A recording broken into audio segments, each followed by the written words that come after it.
तो मैं तुम्हें अंदर के हालात नहीं बताऊंगा और तुम मुझे बाहर के हालात में बताना। तपस में मुझसे रूदादे चमन कहते न डर हमदम, गिरी थी जिस पे कल बिजली, वो मेरा आशियां क्यों। यही वजह है कि जिस वक्त हाई कोर्ट ने फैसला लिखा उस जज ने, तो उस जज ने पूरे का पूरा केस धड़ाम से गिरा दिया। पूरे मुल्क के अंदर घटिया किस्म की गुफ्तगू जो है वो फैलाई गई, जिसका उनके पास कोई सबूत नहीं था और इसका मैं जवाब नहीं दे सकता। बताओ तुम करते क्या हो कर सूर्य अकरम सल्लल्लाहु अलैहि वसल्लम ने तुम्हारी जन्नती होने की जमानत दी। सिविल सर्विस के अंदर जिंदगी गुजारना अगर आपके पास पैसे नहीं है तो बड़ी मुश्किल चीज होती है। तो उन्होंने 1984 ऑनवर्ड ही मेरा साथ देना शुरू कर दिया। लेकिन जब 9/11 हुआ ना, तो मुझे ऐसे लगा कि मुझे पूरा खुल के सच बोलना चाहिए। और सब इतने दिन आपने गुजारे सेल में, जेल में, और जज्बाती लम्हा, कोई मोमेंट, कोई इमोशनल टाइम आया होगा? ऑब्वियसली आसान तो जो मंजर कशी आप कर रहे हैं बहुत मुश्किल है, तो आपके लिए सबसे मुश्किल लम्हा कौन सा था, मुश्किल वक्त कौन सा था? मेरे ख्याल उधर मेरी किताब शायरी की जेल से आई है। एक दिया जल रहा था हवालात में, और वो बड़ी पजीराई उसको मिली है। तो शायरी मैंने बहुत की है, और दूसरा ये था कि मैंने बायोग्राफी मुकम्मल की है। तीसरा ये था कि मैंने और बहुत सारी किताबों का लिखने पढ़ने का काम किया है। और चौथा ये था कि चूंकि मैंने 1990 से लेके 2007 तक मैंने ड्रामा लिखा है, तो 2007 के बाद ड्रामा छोड़ दिया था। तो वो जो टीवी था जेल के अंदर था, उसमें से ड्रामे आते थे, ड्रामे बड़े देखे। तो नाजुक लम्हा कोई मैंने बीवी से एक वादा लिया था कि जब तुम मिलने आओगे या बच्चों से भी, तो मैं तुम्हें अंदर के हालात नहीं बताऊंगा और तुम मुझे बाहर के हालात में बताना। कफस में मुझसे रूदादे चमन कहते न डर हमदम, गिरी थी जिस पे कल बिजली, वो मेरा आशियां क्यों। लेकिन इसकी वजह अच्छा नहीं लगता कि मैं बताऊंगा, वो मुझे बताएगी, मैं बताऊंगा। हम क्यों हंसते, 1 घंटे हम हंसना बोलते हुए क्यों नहीं हम गुफ्तगू कर सकते। हम जाहिर बात है 1 घंटे के आधे घंटे बाद आ जाते थे, उठे चले और सब कुछ हर चीजें, तो हम क्यों नहीं। तो इसी तरह वो तो खैर पहली वाली जेल तो बहुत खौफनाक जेल थी। उसके अंदर तो सूरत हाल ये थी कि जब मैं बाहर आया हूँ तो ये मेरे दोनों बाजू जो थे, ये इसके जो वो थे ना, क्या नाम है उसके अंदर, एक कैप्सूल से होते हैं, तो वो दोनों टूट चुके हुए थे। तो बड़ी मुश्किलों से फिर 6-7 महीने मैंने स्विमिंग टाइप चीज एक्सरसाइज करके तो उसको बहाल किए। तो वो टॉर्चर ये जरा सा ये था कि और कुछ नहीं, तो कम से कम मैं जिस जेल में जिस कमरे में होता था वहाँ मतलब परिंदे भी घूमते फिरते थे, कबूतर भी आ जाते थे, बिल्ली भी आ जाती थी। बल्कि सर्दी थोड़ी सी जब हुई थी तो बिल्ली मेरे साथ आके सोने लग गई थी। तो यहाँ थोड़ा सा जिंदगी थोड़ी सी बेहतर थी। तो और ये सब सुनने में ऐसा आया है कि जब ये सारा टाइम आपके साथ गुजर रहा था और सारी सिचुएशन थी, तो इसमें जो आपके बहुत करीब के लोग थे, जो आपके टीम मेंबर्स थे, उनको भी इन्वॉल्व करने की कोशिश की गई, उनसे भी बयानात लेने की कोशिश की गई, एविडेंस कलेक्ट करने की, क्या मामला एविडेंस था नहीं उनके पास। असल मसला ये है कि 3 ग्रुप लोगों का हमने अपने यूट्यूब चैनल के लिए एक व्हाट्सएप ग्रुप बनाया हुआ था। अच्छा। आप ज़ाहिर बात है, आप एक टीवी में काम करती रही, आपको पता है कि जब आप किसी प्रोग्राम करते हैं तो आप एक व्हाट्सएप ग्रुप बनाते हैं, उसमें दुनिया जहान की खबरें आती हैं। उसमें मेरा जो एडमिन है तो अहमद था, वो साथ एक मुर्सा आपके साथ वो काम करते हैं। तो वो ज़ाहिर बात है खबरें दी होती हैं, बहुत बड़ा ग्रुप बना, पकड़ लिया गया, उसने ये कर लिया, वो कर लिया। यही वजह है कि जिस वक्त हाई कोर्ट ने फैसला लिखा उस जज ने, तो उस जज ने पूरे का पूरा केस धड़ाम से गिरा दिया। उसने लिखा है कि व्हाट्सएप की जो गुफ्तगू है ये बुनियादी तौर पे एक शख्स की ड्राइंग रूम की गुफ्तगू है, आप इसको अदालत में नहीं ला सकते, तो आप कैसे लेके आ गए। दूसरा उसने ये लिखा है कि इसके अंदर किसी भी किस्म की कोई ऐसी बात नहीं नजर आती कि इस शख्स ने लोगों को इंस्टिगेट किया हो या कुछ किया, क्योंकि मेरा जो कुछ था मेरे यूट्यूब चैनल पे मौजूद था। मैं लिखता था, मैं बोलता था, कुछ छुपा हुआ आदमी तो नहीं था, कुछ साजिश करने वाला आदमी तो नहीं था। मेरे घर को भी लोग जानते थे, मेरी गुफ्तगू को भी लोग जानते थे, मेरी बातों को भी। तो फिर उन दो बेचारों को भी 10 दिन जो है वो जेल काटनी पड़ी। तो वो फिर आप बेचारे, एक तो छोड़ छाड़ के नौकरी में चले गए, एक मेरे साथ ही होते हैं। तो लेकिन उसका उनका केस में ना कोई पेशी होती है ना कुछ होता है, बस दाखिल दफ्तर कर दिया गया। और ये सब जेल में वक्त गुजारना और इस पूरी एक जर्नी कह लें, इसे गुजरना एक आम इंसान के लिए आसान बात तो नहीं होती। आप इमोशनली, फिजिकली ना जाने किस किस टॉर्चर से गुजरे होते हैं। So we get to know, मैं आपसे ज़रूर जानना चाहूँगी कि जो आपके ऊपर इस पूरे टाइम में जो सख्ती आई, वो एक जो आपके ऊपर एलिगेशंस थे वो एक अपनी जगह थे, लेकिन जो ज्यादा सख्ती आई वो आपकी पर्सनल लाइफ से मुतल्लिक भी ऐसा कुछ हुआ, इस पर आप क्या कमेंट करेंगे कि ये करना कितना सिर्फ ये जायज बात आप नहीं, समझते मसला है हैं? कि जेल के अंदर सिर्फ मुझे एक तकलीफ ही होती थी कि मेरे बारे में पूरे मुल्क के अंदर घटिया किस्म की गुफ्तगू जो है वो फैलाई गई, जिसका उनके पास कोई सबूत नहीं नहीं था था। और इसका मैं जवाब नहीं दे सकता। मैं आपको एक बात बताऊं कि मैं जिंदगी के अंदर आज से तकरीबन कोई 25 एक साल पहले रसूल अकरम सल्लल्लाहु अलैहि वसल्लम की जब से ये हदीस मैंने पढ़ी थी, मैं उस पर अमल करता हूँ।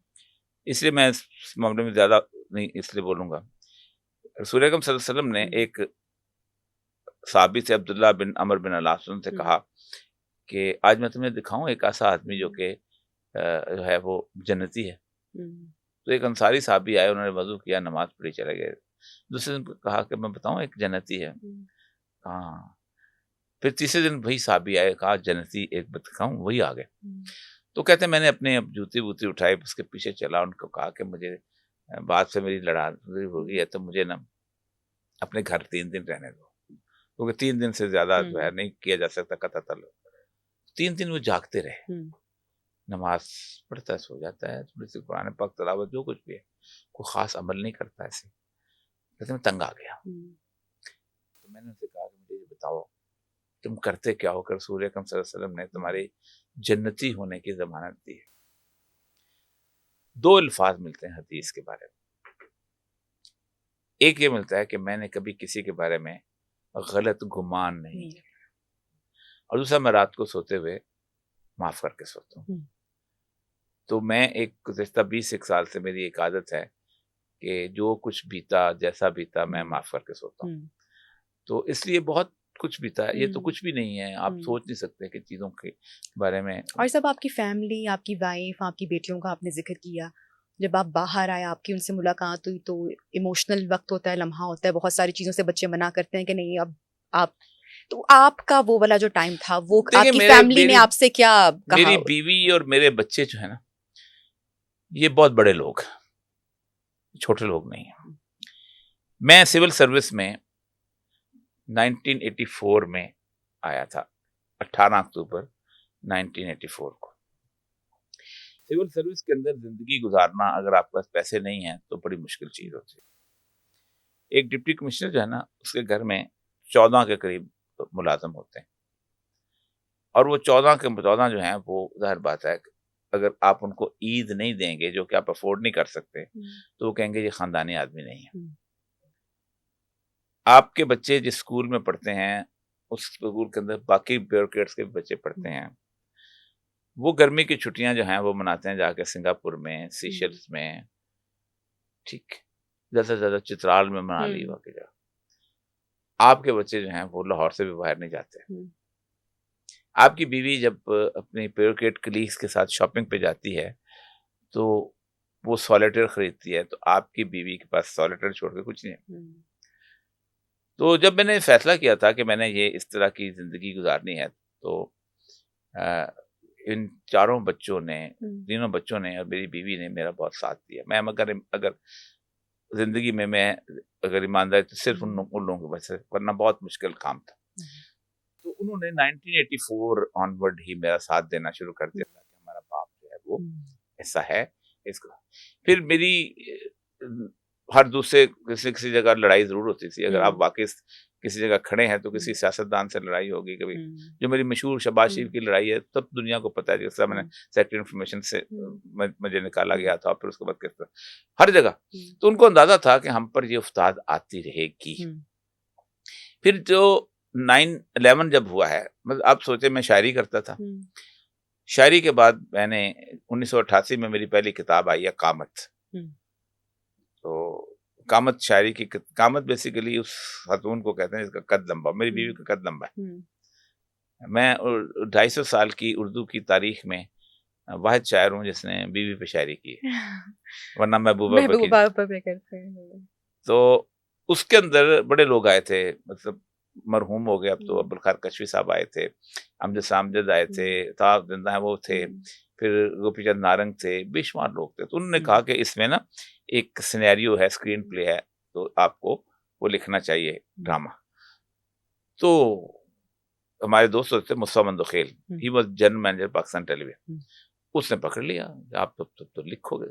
तो फिर मैंने ड्रामे लिखे, मैं उस लंबी कहानी में नहीं जाता। मेरे पास 2 पाकिस्तान टेलीविजन के, 2 पीटीवी के बेस्ट प्ले राइट के अवार्ड हैं।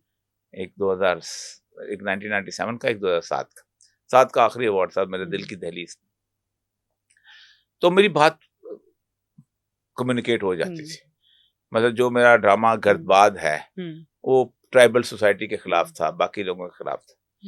लेकिन जब 9/11 हुआ ना, तो मुझे ऐसे लगा कि मुझे पूरा खुल के सच बोलना चाहिए, और खुल के सच बोलने के लिए कॉलम निगारी बहुत जरूरी थी। मतलब ड्रामा तो आप लिखें तो आप कहेंगे ये तो मैंने अयूब खान के जमाने का वो है, ये तो मैंने सिंबॉलिक लिखा है, ये तो कोई ऐसी बात है। तो शायरी पर मुकदमा नहीं बनता, कितनी भी आप कर लेना, शायरी पर मुकदमा नहीं बनता, क्योंकि वो अर्ज हाल नहीं करती फौरी तौर पे, और कमिटमेंट की चीज नहीं होती। तो मैंने 2002 में 1 जनवरी को मैंने कॉलम लिखना शुरू किया।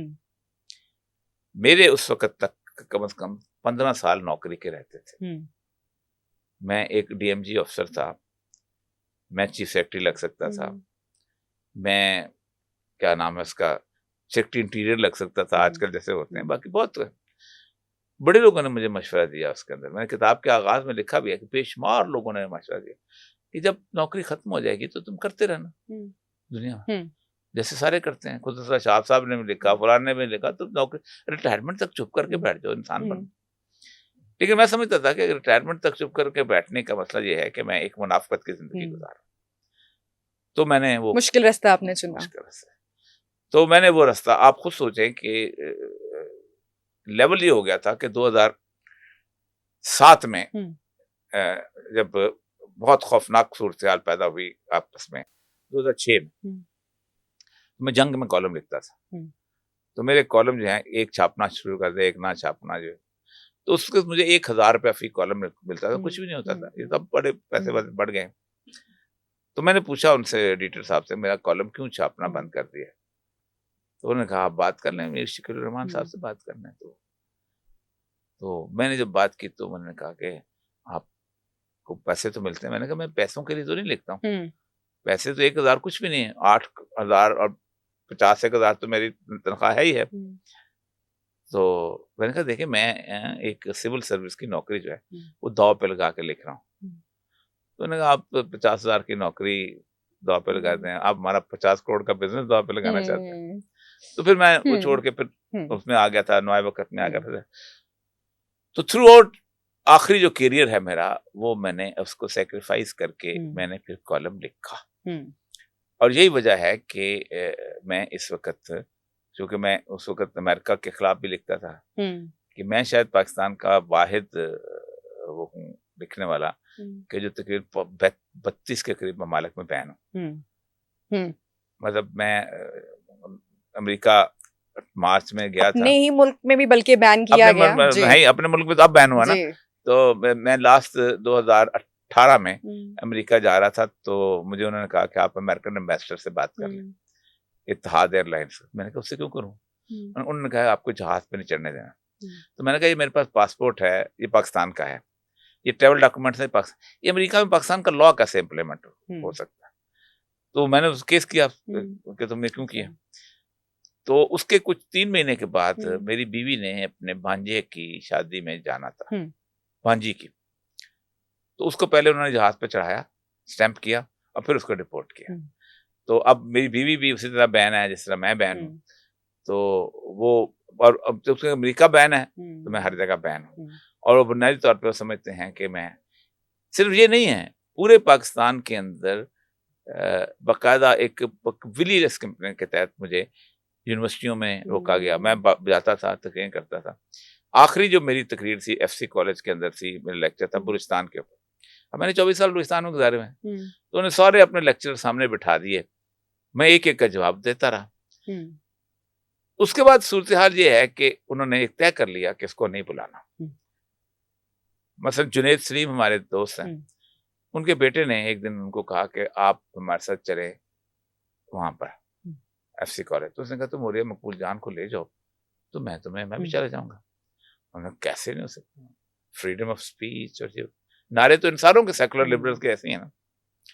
वो चला गया, 15 दिन के बाद रोता हुआ आया कि जनाब मैं तो नहीं, मैं तो कहते हैं कि नहीं वो तो हेट स्पीच करता।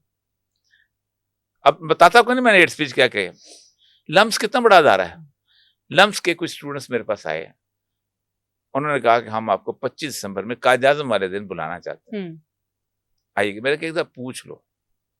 कहते नहीं हम पूछ लिया, स्टूडेंट एडवाइजर से पूछा। एक दफा फिर पूछ, चले पूछ क्या, ठीक। कुछ 6 दिन के बाद वो आए कि उन्होंने कहा जी कि वो ये मनीज़ा हाशमी का बेटा, क्या नाम है उसका, अदील हाशमी, ये जो है ये वो है अपना कंपेयर है। इसने कहा जी कि मैं कंपेयर नहीं करूंगा अगर ओरिया मकबूल जान को बुलाया गया। तो उन्होंने मुझे इनकार कर दिया, अदील हाशमी को नहीं किया। तो इसी तरह बाकी यूनिवर्सिटीज के अंदर भी, अब तो खैर बाकी पूरे के पूरे टीवी में भी, बाकी जगह भी, तो तमाम जितने भी सेकुलर लिबरल इंस्टीट्यूशंस थे जो मेरे सवालात का जवाब नहीं दे सकते थे, वो बैन वहां